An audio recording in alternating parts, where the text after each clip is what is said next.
This is a very great moment, and it's a fantastic opportunity for us here in London, and of course for all the members of our institute who are currently in Nigeria and all over the world.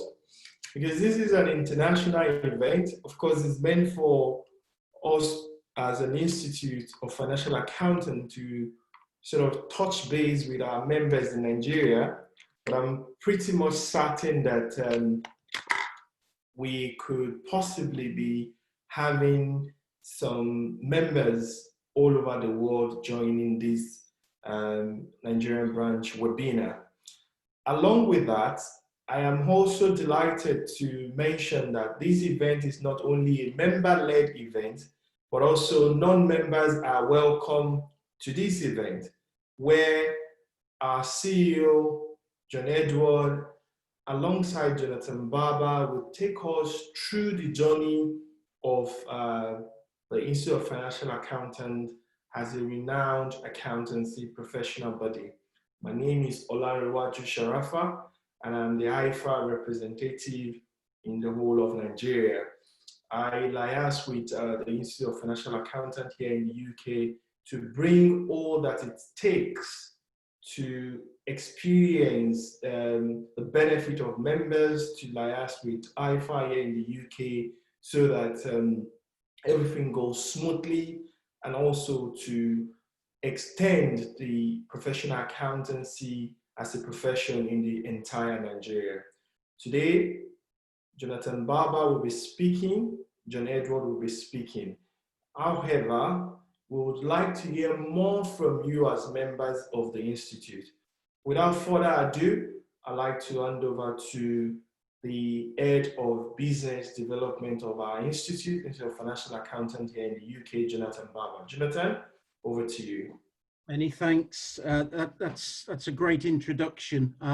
Good afternoon, good evening to all attendees, whether you are members or non-members of the Institute, and wherever you are around the world joining us this evening. Well, I'm delighted to be part of this inaugural Nigerian online branch meeting. The Institute has members in Nigeria, and some of those are probably old established members, but since Mr. Sharafa has joined the Institute as international representative for Nigeria, we've seen the membership numbers grow. But this webinar is very much about John Edwards and I and Mr. Sharafa providing an opportunity for you to hear and to learn from us, but more importantly, it's about us listening and taking your questions and taking your feedback. This is obviously an online session, so there is a Q&A box at the bottom of your screen. Please, as we work through the presentation, please post your questions. We will leave answering them till the end of the presentation and John and my talk. But it's important we hear from you. If we move on, I think the aims of the meeting for John and I are very clear. We want our members and we want the non-members to understand more about the Institute of Financial Accountants. I've already mentioned this, but we want you as attendees to please use this session to ask questions. We want to receive your feedback. As an organization, we've grown, we've developed through taking feedback from members, through stakeholders, through partners. We are, I think it's fair to say, a nimble, we are a flexible institute that John will talk about vision, development when we run through slides in the next few minutes, but we develop, we grow together through constant feedback. So having your feedback is vitally important. But I also want members to go away from this evening's session feeling as if they've learned something, their knowledge level has increased, and they are comfortable in talking about and recommending the Institute of Financial Accountants to colleagues, acquaintances, other business, accounting, finance, tax professionals, because we've given you the starting point to allow you to do that. And finally, we were talking about this before the event became live. This isn't a one-off event. We want this to be the start of engagement and the delivery of support and value to local members through a continual programme of future branch and CPD events. So I hope the aims of the meeting are clear, but we look forward to questions and feedback at the end of the presentation. If I hand over to John Edwards, the Chief Executive Officer of the Institute, he can move on to a number of slides that he'll run through with everybody, but thank you. Thank you, John, and welcome everyone. It's a great opportunity, as Mr. Sharafa said earlier at the beginning. It's a good opportunity to present to you. It's a good opportunity to get your views and comments, and where you would like to see the IFA help and support you throughout your career. So what I would like to do is start off with the journey, if you like, and the story so far. And I'll just touch on very briefly about me, because I think the journey starts off where I sort of joined the IFA. I'm an IFA member. I'm a fellow member of the IFA. My background is that I came from the ICAEW, the Institute of Chartered Accountants in England and Wales. I was a director there. Mainly, I covered a lot of ground, from professional standards to education, learning and professional development. I moved around a fair bit. But when I left there, I started up my own business. I was providing services and support services and strategic direction to small practitioners, small enterprises, small businesses. So my passion is really around the small business and helping small business to grow and develop. So while I was at the ICAEW, I came across the Institute of Financial Accountants. I hadn't heard of the Institute of Financial Accountants, if I was honest with you, but they intrigued me. I looked, I saw what they were about, and I thought they are very much aimed at the small to medium-sized enterprises. And that obviously, as I say, was a passion of mine. So the journey, if you like, was when I was out there operating and providing services, out of the blue, I got contacted by the then CEO of the IFA, asking if I was available to help and support the IFA.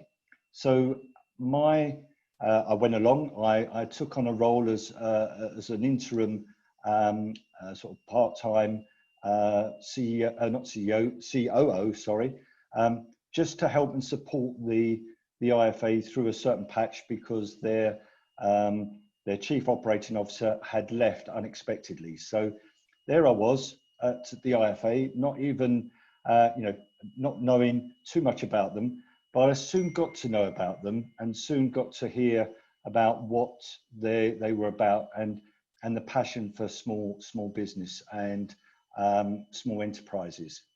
So we then sort of started to develop the proposition, looking at what the Institute was there for and who it was targeted for. And I then said, in order for the IFA to grow, and I was speaking to the CEO at the time, in order for the Institute to grow, we needed to do something more radical, and we needed to join up with possibly another institute, either within the UK or outside the UK. What we were, the slides are just going, sorry about that. So what we were doing there is we were looking to partner with someone, and there was some interest during that period. But to cut a long story short, I won't go into all the detail there, but that's how we ended up with joining forces with the Institute of Public Accountants of Australia, who are a like-minded body. Very much, their focus is very much on the SME, SMP market. That's the small medium practices, by the way, the SMP. So we had so much in common, it was untrue. The fact that they were on the other side of the world didn't really matter, because if you looked at a member within Australia, they were very much mirrored the member in the UK. So that's how we ended up becoming sort of part of the what is now known as the IPA group. That started way back in 2015. It seems a long time ago now. But the important part of that was that by coming together, it created, if you like, one of the world's largest accountancy bodies, very much focused on only the SME and SMP market. And that's where we spend a lot of our time and our efforts making sure that we deliver value to that particular group. So if I move on to the next slide, this is all about recognition and collaboration. And what we have, and there's a slide after this which shows where we're now starting to reach out, but we are a global body. We are a member of the International Federation of Accountants, which means that we sit alongside all the main bodies in the UK, all the main bodies across the world. So we are at the same level as those other professional bodies. We've got recognition within the UK with our HM Treasury, with government. We're involved in a good number of various sort of committees and groups where we're looking at all different aspects, whether it's tax or whether it's regulation, i.e. money laundering, or whatever that may be. So we've got that recognition in place. We've got a voice, which is great news. What we've also got is the Memorandum of Understanding and member recognition agreements, whereby we like to work with other bodies, like-minded bodies, where we share the same ethos, and where we can create pathways to membership.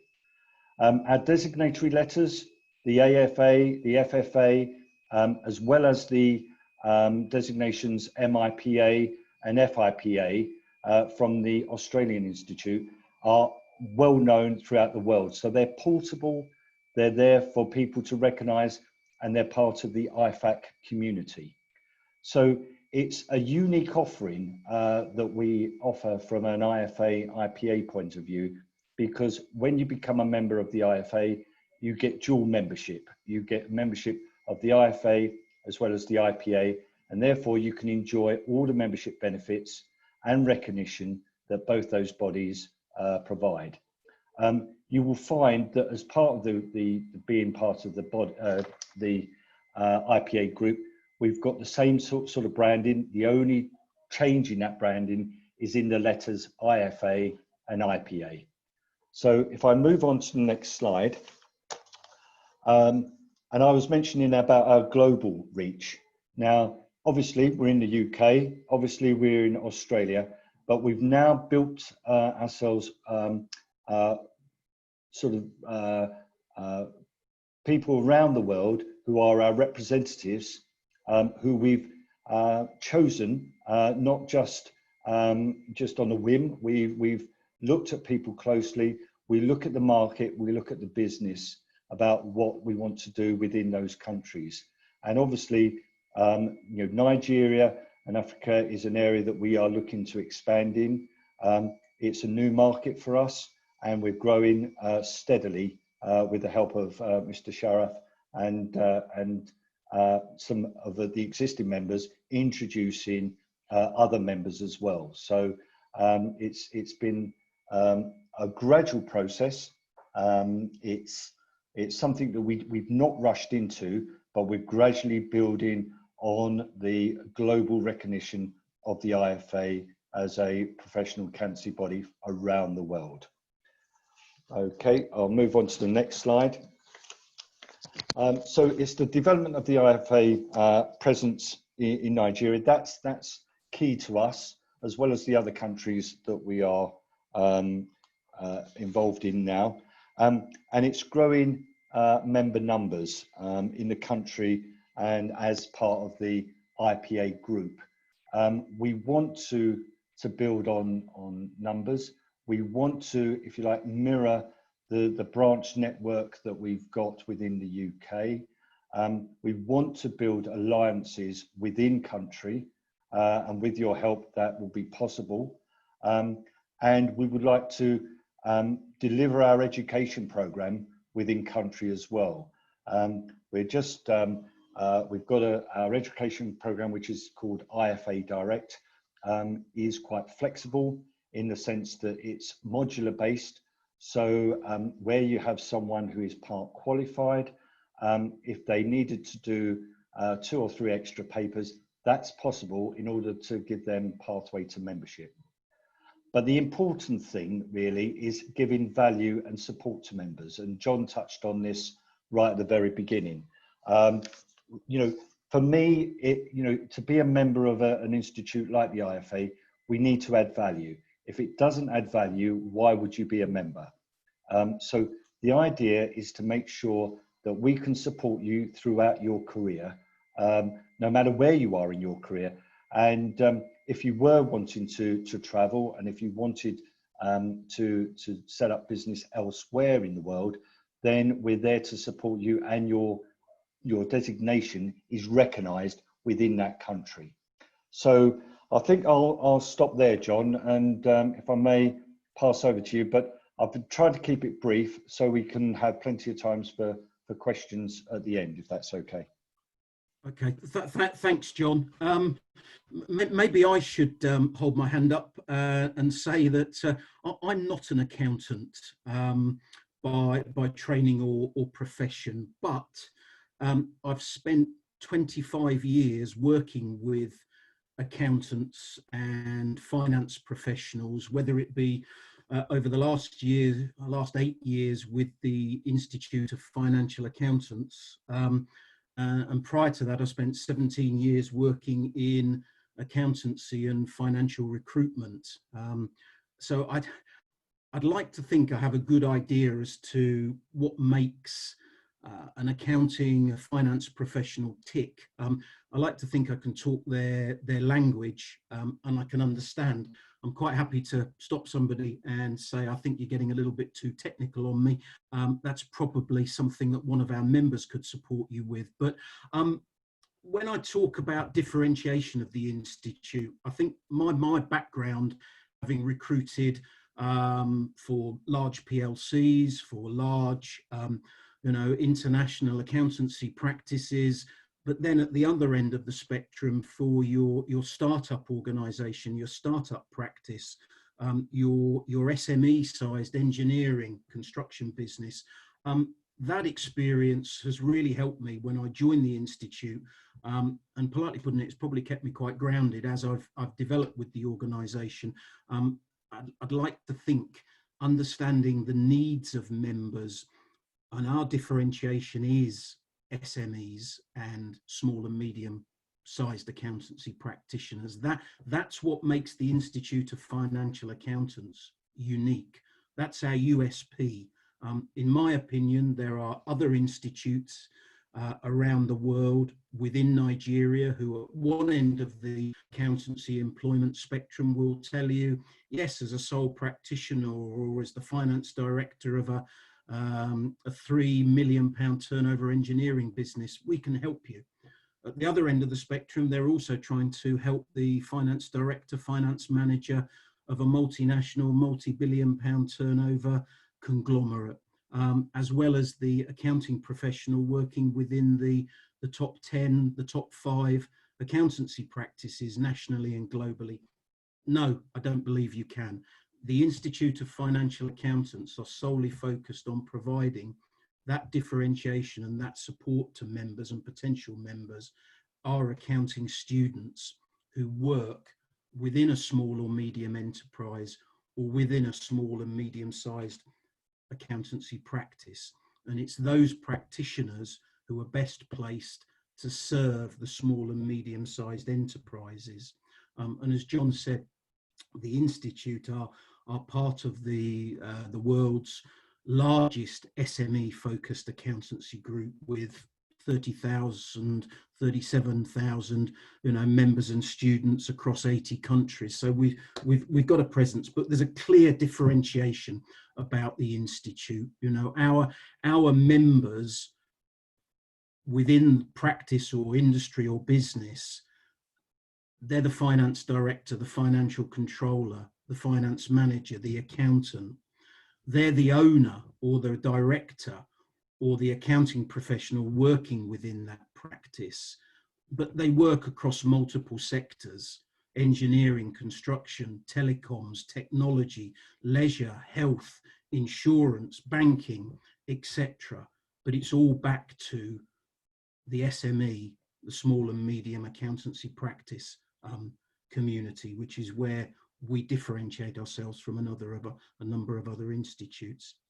But I hope, as an accounting body, we do provide support to our members. What I wanted to do this afternoon, this evening, was just maybe highlight 3 or 4 ways in which we believe locally we can provide support to you now, today, tomorrow, the month after.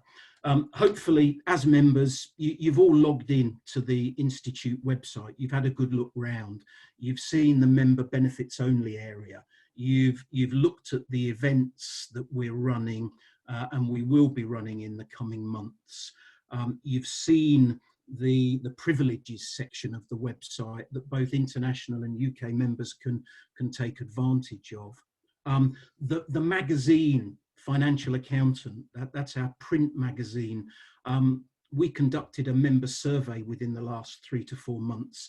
And one of the real positives for John and I and our marketing communications team was to understand that members valued that magazine because of its relevancy and because of its professionalism. I've got a copy now, and I show that because Mr. Sharafa and Nigeria were featured within the international member section. So, it's about creating value. It's about making sure that the topics covered in that are relevant for members globally. You hopefully all are aware that we have a digital platform, a digital hub. The magazine is great, is fantastic. We produce 6 editions a year, but we all know that the world changes every hour, every day, every week. The digital platform allows us to provide up-to-date news, content and articles that are relevant as and when they change. And maybe this isn't the time for me to make a request, but we are always interested in members or business contacts that they have providing us with relevant content that we can host and post on that digital forum, that digital platform. If you are subscribed to the platform, you will receive a weekly e-newsletter from us. It comes out every Friday morning. I attend, well, prior to the unfortunate start of coronavirus, I, from a UK and an international perspective, attended a number of institute events. One of the questions I was often asked was, I've never received that e-newsletter. It's not a flippant response, but if you're wondering where it is, please do go check your junk email, because that's unfortunately where sometimes it seems to have landed with particular members. But the newsletter it gives you that weekly insight. It gives you a summary of what's been posted and what we believe is most pertinent and relevant for that week. So our differentiation, I think John and I have described in some sort of detail, and hopefully with some clarity, and there's some support that we're providing you with alongside your designatory letters, your recognition, your ability to develop your career through the designatory letters. But if we move on to the next slide, I'm keen though to talk about continuing professional development. John's described, we've described that the Institute of Financial Accountants are full members of the International Federation of Accountants, IFAC. We have standards and expectations placed upon us because of that membership. We in turn expect our members to uphold ethical, professional standards. So therefore, the continual professional development of each individual member is really important to us, and it should be really important to our members, to our accounting students, and anybody thinking about joining the Institute. For me, it's actually about having a personal pride in keeping oneself up to date and actually using continual professional development, CPD, to stay ahead of your competition. There is a regulatory requirement. Let's not beat around the bush. The Institute do expect all members to complete 40 hours of CPD per annum. 20 of those hours need to be verifiable. 20 are non-verifiable. If I talk about the differentiation, verifiable is very much a specific course or program or event that you attend that is linked to your job and your career development, and there are significant learning aims and outcomes coming from attendance at that particular verifiable event. Non-verifiable could be the reading of the digital platform, could be reading a local business magazine or newspaper. It could be some research that you're undertaking to resolve a particular problem at work, or a discussion with colleagues. So there's a mixture of the 40 hours between verifiable and non-verifiable. The Institute have developed in the last 6 months a blended approach to the delivery of a CPD program. We realise in the midst of COVID-19, wherever you are around the world, we do not expect members to attend face-to-face events. So therefore, all of the Institute's CPD delivery until at least the end of this calendar year will be online. This is one particular event. Alongside Mr. Sharafa, we will be building an online program that you as members and non-members will be able to participate in. Hopefully, as we reach the early stages of the next year and beyond, the blended approach really comes into the fore, because it will be a combination of CPD that's delivered online and face-to-face local events in Nigeria. So, continual professional development is important to the Institute. Hopefully it's important to you. What have we got though coming up in September? We've got a lot actually, and I would encourage all members to visit the website. So at the bottom there, the website and the events page, that will give you more information about what's going on, how you can sign up, find out more about each of the online webinars or programs that we're running. We ran a very successful series in July, and we're bringing that back, but we've updated and we've changed it for September. It's all about looking forward, bounce back, planning for the changes to come. So please, that's something to be aware of. The Institute work with a number of strategic partners. So two of our strategic partners in the technology, automation, cloud accountancy space, BTC Software and Receipt Bank, are running webinars on the 3rd of September and the 17th of September. Please register for those, hear what they've got to say, that there are things wherever somebody is based around the world that is relevant. This is an online branch meeting, but the Institute are also holding those from a UK footing. But in all honesty, the first branch meeting on the 3rd of September, that's relevant again, whether you're in Nigeria, whether you're in Pakistan, the UK, the UAE or Saudi Arabia as examples. That's about, as an accounting professional in practice, how do you transition yourself from being compliance focused to a better mix between compliance and advisory. The event on the 15th is more about, in the UK, what we call fee protection insurance. So that might be a little bit too UK specific. We are, though, running a quarterly series of financial reporting updates. The first one of those is on the 22nd of September. Alongside Mr. Sharafa, as I was talking about when running through the last slide, we will also be developing, alongside all of that, a specific program for local Nigerian members and potential members. So please keep your eye on the website, keep looking at what we're delivering in terms of CPD. It's all under the events page. So that's just to give a feel and a flavour.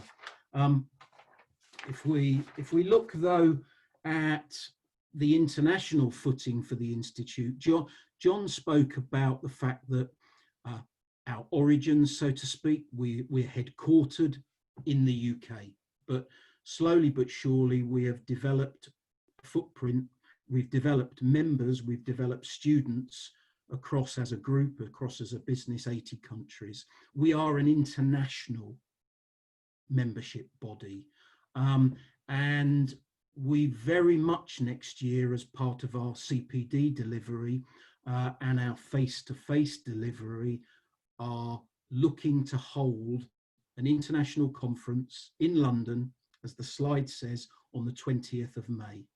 COVID-19 dependent. Yes, government guidelines in the UK to be adhered to, but I hope, what are we? We are coming towards the end of August 2020. John, myself, Mr. Sharafa, a colleague of ours in the background this evening, who alongside myself runs our CPD program, a lady by the name of Linda Wallace. We have the venue booked in London. We are working on the program as we speak. We want to bring members from around the globe together in London for that full day conference on the 20th of May next year. We will keep you updated of progress. You will be able to find details over the coming months about it. Please register.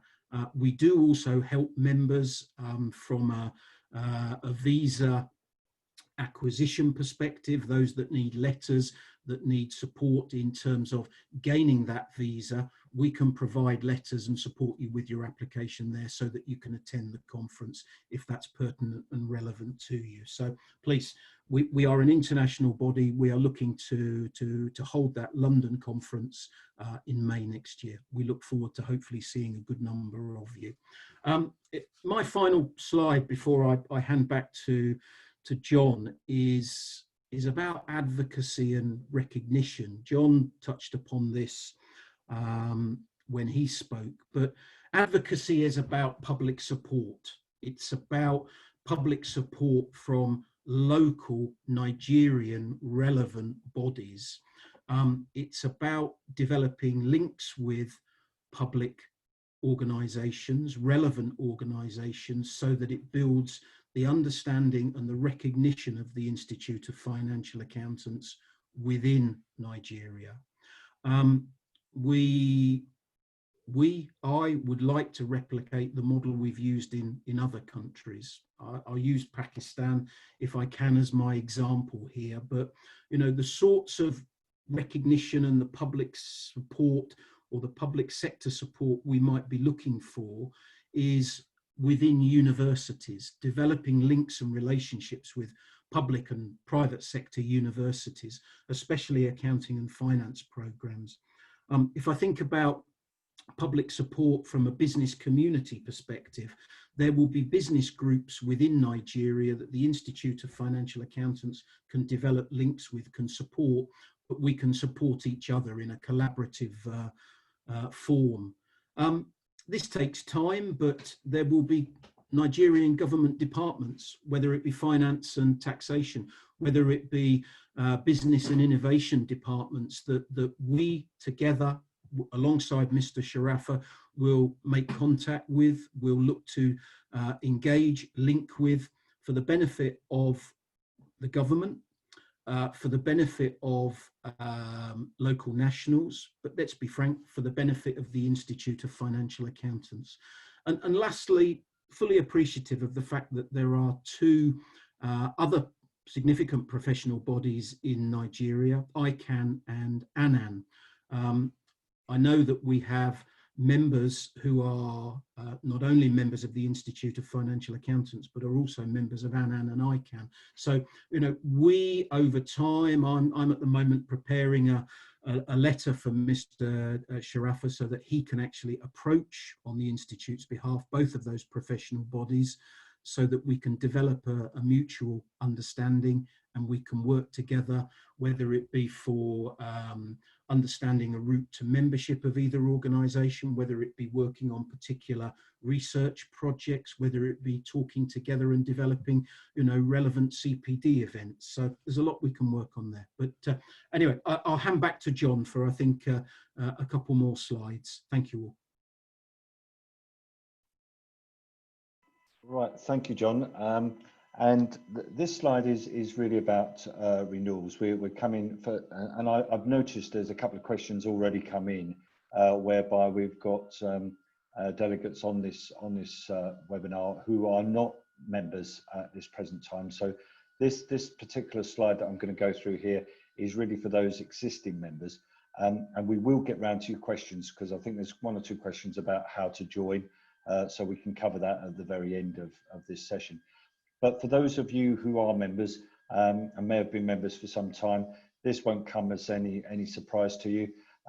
But we've got our annual renewal process starts, if you like, in October, when you will be receiving a communication from me about the renewal of your membership for the year 2021.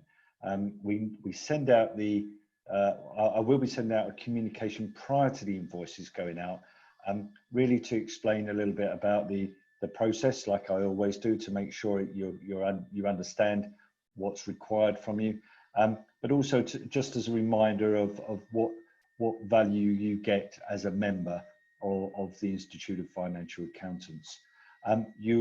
We're aware of the COVID situation. We're very sensitive to the COVID situation.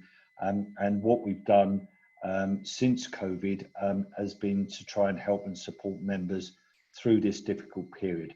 So there will be no increase in the membership fee for 2021. I hope that's good news, and hopefully well received on that regard.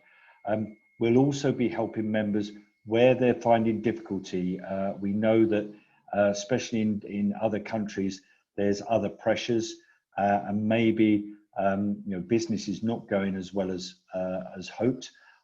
So there's options where you can pay your membership fees, your renewal fees in instalments. So we're doing everything we can to help and support members with the renewal process. The annual member declaration or return is found on your member dashboard. We try and make it as easy as possible for members, not only to update any of their changes of personal circumstances, if they've moved address, etc., or emails, but also to complete your annual declaration, your annual firm. This return is compulsory. We need to have this information so that you are aware of your obligations as a member and what you're required to do. So the areas that John touched on earlier with regards to your compliance with the CPD requirements, etc. These declarations, this return, is making sure that you fully understand what your obligations are as a member. So what we're asking, and hopefully it's not a great ask, because the annual return just takes 5 minutes. It's not that long for members to complete. So you just go into your dashboard. The membership number is what you use to access that dashboard, and you can pay your membership fee online, as well as complete your annual declaration. And once you've done that, that's fine. If there's any issue, you will hear from us, but hopefully that won't be the case. So, but what I will urge is, if you have any issue about even accessing the dashboard, or you've got an issue about paying your renewal fee for 2021, please get in contact with us. Do not leave it, and just via email. There's obviously a telephone number, but it does make sense to send it via email to our membership team, and they will get back to you as soon as they possibly can. Obviously, there's a period of time when we may be rather busy, but they will get back to you and will help you with whatever your query may be. So it's a plea in one regard to say, please complete that on time before the 31st of December, please, because that helps us. It helps the Institute save in regards of money and chasing people that continue to be in default. And what we don't want to do is have members going before our regulatory committee, or their membership lapsing because of not making us aware of any issues, or paying or completing the return. So your help is much required in this regard. And for those of you who are looking to join the Institute, Mr. Sharafa will be able to cover that maybe at the end of this session, because he will be your go-to person in that regard. But I think we'll stop there, John, and Mr. Sharafa. I'll pass back over to you, John. Yeah, okay. I think very quickly before we turn to the questions, these slides we can send to all attendees afterwards, but key contact details there. As John said, Mr. Sharafa is the contact for Nigeria, your first port of call. But please, John and I, through email, via LinkedIn, please contact us, communicate with us if necessary. That's enough though from us. Very much over to yourselves and questions, of which Mr. Sharafa, I think there are a small but growing number at the moment. Yeah, thank you so much, John and Jonathan, for such a fantastic joint presentation. You spoke around the history of IFA, the story of IFA. You touched on recognition and collaboration. You also explained to us as members in Nigeria the global lenses or the global structure of IFA. You spoke about differentiation and the support available to members. More importantly, you touch base on the importance of CPD, i.e. how members can take advantage of various online branch meetings and the various CPD that the Institute has put together for them to sort of enroll on. And you made mention of the fact that some CPD are sort of mandatory for them to cover, i.e. they need to cover it in order to be able to file returns for membership. And also important, you spoke about the London conference that may happen anytime anytime soon, say for example, May 2021 in London. This is a very fantastic opportunity for all of us to meet here in London and to sort of share ideas, build network, and build contact with members of IFA all over the world who will be attending that conference. Hopefully, if the COVID allows us, it will be a great opportunity, and I will be more than happy to welcome you all in London. Also, you spoke about advocacy, and John rounded off with the idea that we shouldn't leave our membership to lapse. We must continue to keep our membership. I mean, as professionals, one important aspect of keeping up to date is to ensure that our membership does not lapse. One area that I think Nigeria may find difficult is renewals. If your cards are not able to pay, if your bank is not allowing you to pay, please reach out to me, or of course you can send email to John or Jonathan, or perhaps you can even contact the membership direct. So that's a great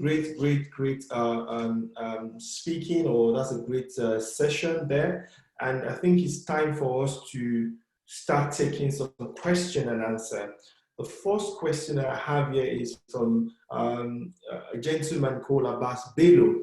Abbas asked that he is a member of an IFAC recognized body in Nigeria, and he wants to know what will IFA do differently in terms of value adding to him.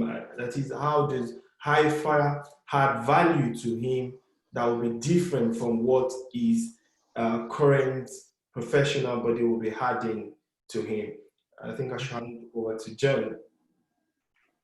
Sorry, was that to me, Mr. Sharon? That's fine. And I think John might want to chip in as well, because you know, I think we share the same view on here. What I would say here is, obviously this gentleman here is not mentioned the body, so it can either be the ICANN or ANAN. But it depends on what services and support he's receiving now. We much very pride ourselves on, I think what we said earlier, adding value to membership, whether it's within the UK or wherever you are around the world. So that's why we've got our representatives internationally to help and support.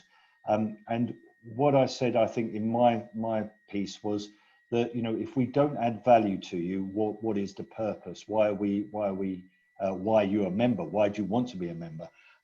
So I think it comes in a sort of a package, really.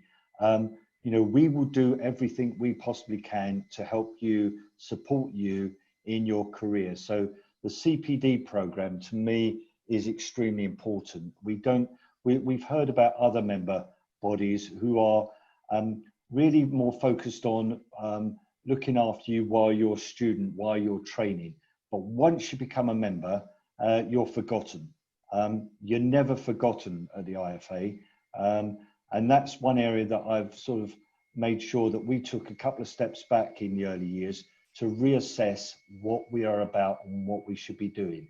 And it's really to add value to members, no matter where you are in your career. So it's difficult to answer a particular case, a particular individual, but whatever we do, we try to make sure that your recognition, your voice is heard locally, as well as from an international point of view. John, I don't know if there's anything you want to add to that one. Thank you, John. I'd scribbled down a few points. I think I talked about probably features of what one would gain if they were a member of the Institute earlier on. When I think about benefit, or I think about value, for me, four things. It's the international opportunity that's the real value for me. It's taking yourself and being recognised and being able to learn outside of your country. It's the international opportunity that presents. I think because we are an IFAC member body and we have members globally, it's the portability of your membership which is the value. It's about connecting, engaging and learning from others, and you contributing to that learning, engagement and connection process. I think probably linked to everything I've just said, it's actually, though, our value is about enhancing your recognition and your career. That's how I would sum it up. Yeah, and I think on that one, John, I think it's the fact that you're your designation, your qualifications are portable, you know, so no matter where you are around the world, you are recognised, and you are, you know, you're able to stand up against any other member, no matter where they are in the world. So I think, you know, it comes as a package, as I said right at the beginning. And just one last thing to add, you know, as someone who have also been with IFA for a number of years, I joined IFA around the time when, you know, I was perhaps teaching with London South Bank University. I think the Institute of Financial Accountant is one of the only professional accountancy body that allows you to enjoy what we call the dual membership of such an international body like the Institute of Public Accountants in Australia. And what that means, therefore, is that becoming a member of IFA UK also opens opportunity for you in Australia. Put it simple, that you can also network with Australia counterparts or Australia accountants. Say, look, I'm a member of IFA in the UK and also a member of and the public accountant in Australia. So I think the opportunity to join one professional body and become a member of such a large family brings so much a fantastic opportunity that, you know, is so hidden. You need to have that, you know, regards for networking to be able to tap into that opportunity.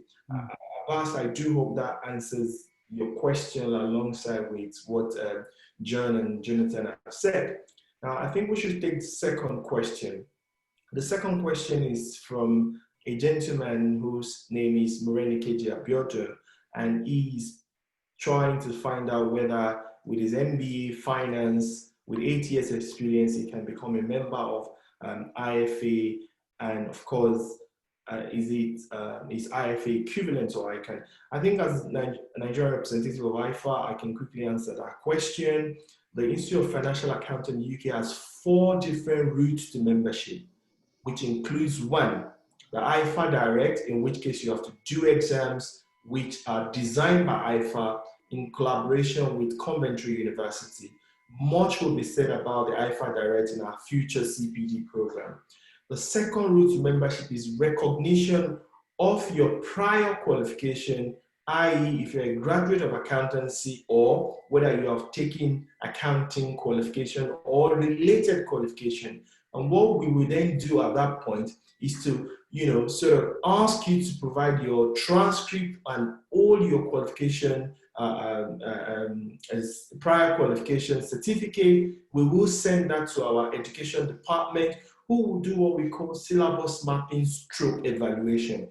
Once it comes out that you have the knowledge that is equivalent to what an IFA is requiring, then you will be considered as a member, and then, you know, correspondence will go from there. Another route to membership is recognition of accountancy professional bodies, i.e. ICANN and ANAN. So if you're also a member of ICANN and ANAN, then you can please reach out to me or the Institute Director, and we'll take it forward from there. But you should note that these 3 routes that I've mentioned is subject to 3 years work experience. That is, you must be able to provide us with a CV that you have acquired at least 3 years experience. Now, the 4th route is that you can become a member of IFA Provisional Associate Membership. The IFA Provisional Associate Membership is a situation where you meet or you met all the requirements of membership, but you don't have the work experience. So you're going to come on board as a member of IFA, pending the time when you will meet the 3 years work experience. So I do hope that answers your question. I know you have 8 years work experience.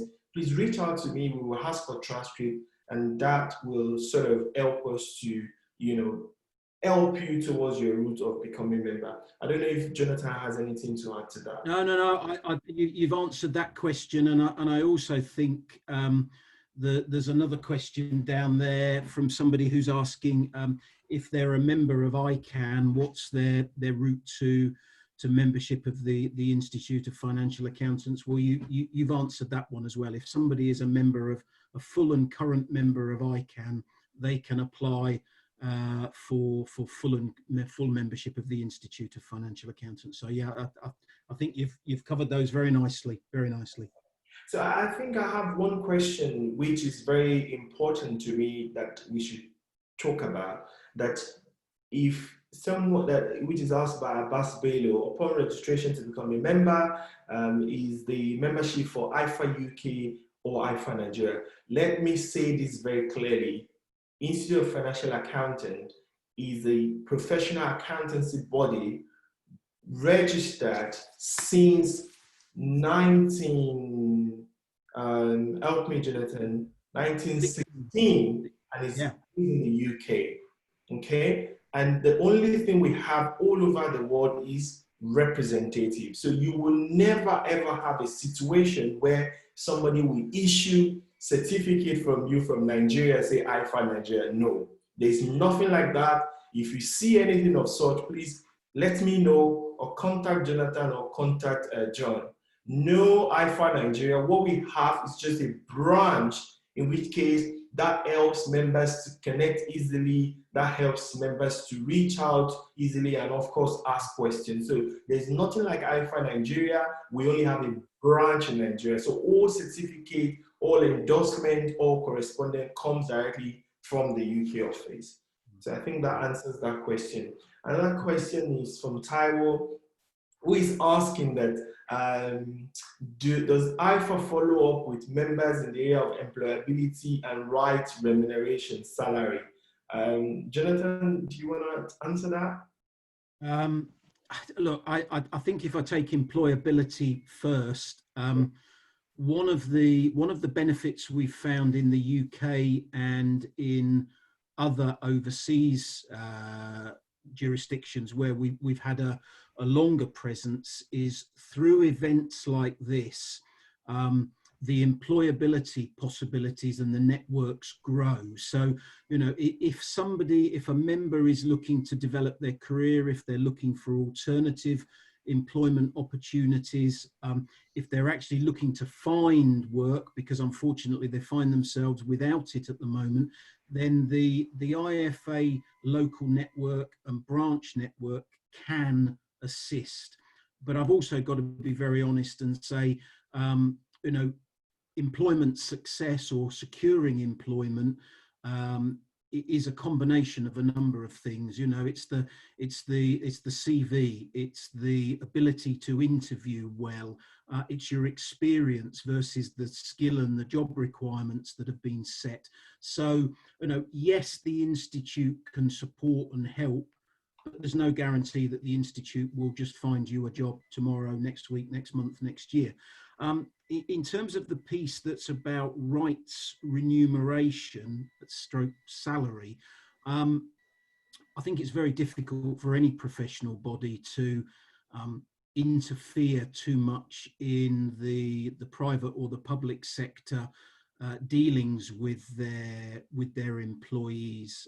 However much we might be disappointed when we hear of members who've had staff laid off, or we've had members whereby their salaries have been reduced, especially during these COVID-19 times. I don't believe any institute can make major changes or affect those changes, regrettably. I think, though, coming back to the advocacy piece, the more that we develop links in country with requisite bodies, departments, we can have a louder voice. So again, my request, as I mentioned in my part of the presentation, was if members have contacts, if they know of departments they think we should be engaging with, very keen to try and help and support and develop those links, the advocacy and the recognition that comes. But hopefully that does answer the question for that particular individual. John, can I just add to the debate about employability? I think also that those on this webinar will be interested in hearing is that as part of it's a unique situation really with a body like ourselves and as a group like ourselves, if there are individuals looking to migrate, let's say to Australia, the part of our group is that we do have a service there that looks after any applications for migration. So Australia, as you know, have a quite a strict type approach to migration, but they have a sort of box ticking exercise where if you meet a number of the criteria, and being a member of the IFA stroke the IPA group gives you a number of ticks in those boxes, obviously. If you were looking to go to Australia, and it's no different as if you were coming to the UK, you need to satisfy a number of other matters as well. But if you were looking to come to the UK to practice, for instance, or to Australia to practice, then you would need to sort of study and complete the appropriate modules in regards to UK tax, UK law, and assurance as well. So, but that sort of extends the opportunities, if you like, where individuals could, if they're looking to travel or looking to migrate to either to the UK or to Australia, there are ways that we can help and support in that regard. Thank you so much, John, for corroborating what Jonathan have attempted to sort of provide answers to those questions. I have another question here from Abimbola Oredeko, who is asking that she's not yet an IFA member, and can she access the IFA webinar, and what support will you get from IFA if she becomes a member? Well, I mean, that's what you've been hearing, Bimbo.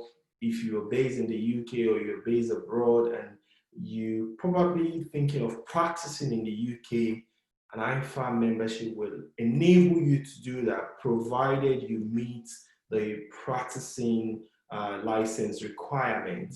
You know, so I mean, also like what John just said, the UK government from January 2021 will be launching the point-based system live, which means the UK want to attract talent, and with your IFA membership, you are signifying to employer that you stand out from the others who are not members of recognized professional body. And that could sort of help you to speak to employer to say, look, I stand out from the crowd, and you can definitely give me this job. So it's a fantastic opportunity to be a member of IFA. And she's asking a question: does IFA help member in getting practicing certificate after 3 years of experience of training in accounting? Yeah, that's what we've been saying. If you are a member of IFA and you have sort of meet the practicing license requirement, you will be able to practice accountancy in the UK. And I want Jonathan to add more to that.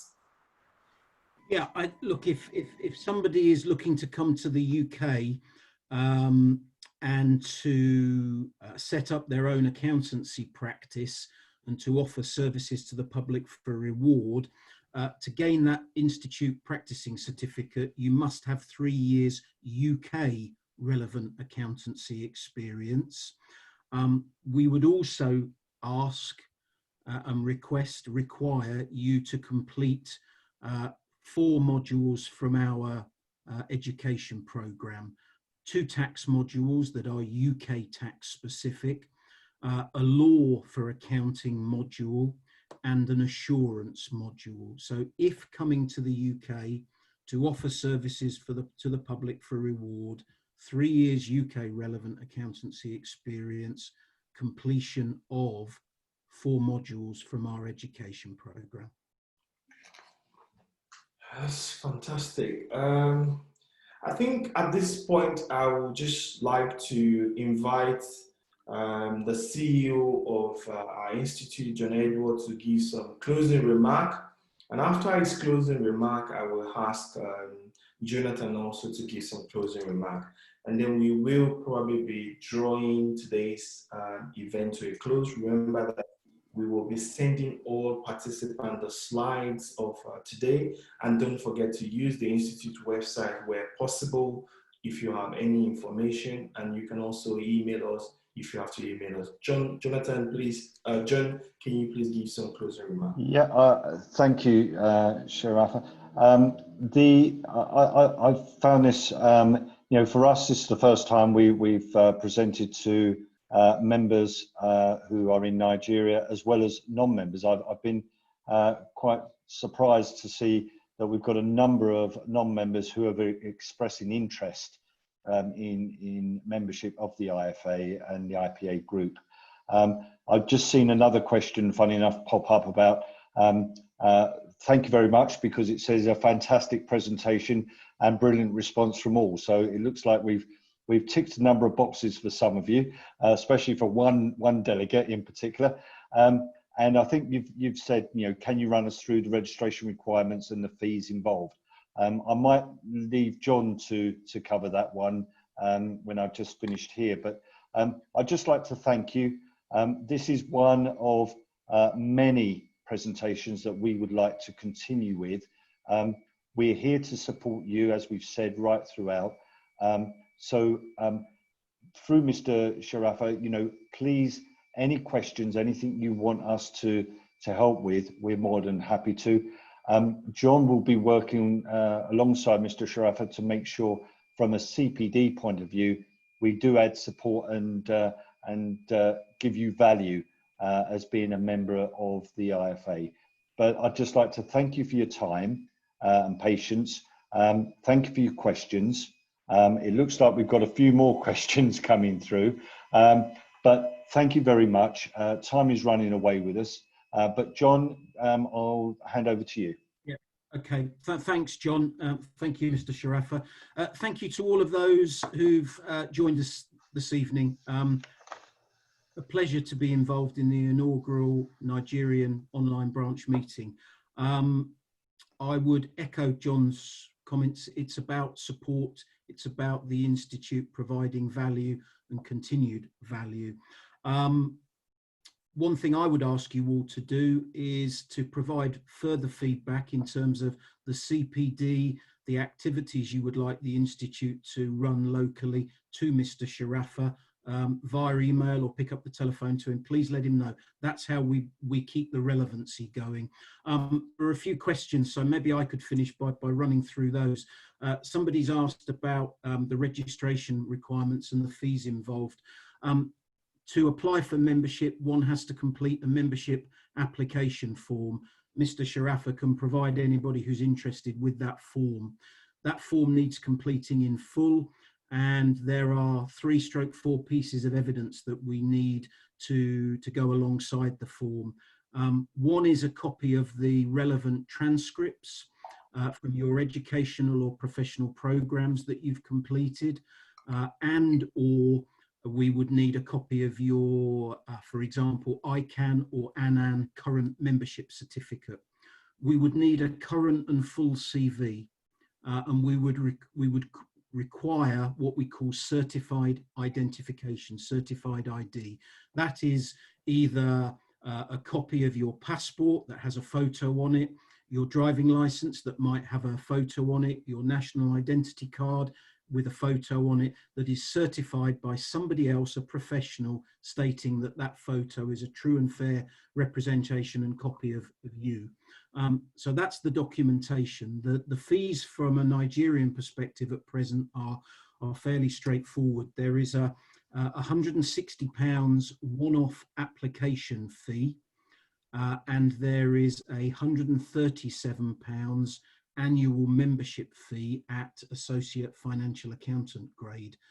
We are currently waiving the £150 one-off exemption fee. So 2 current fees, an application form with 3 pieces of evidence.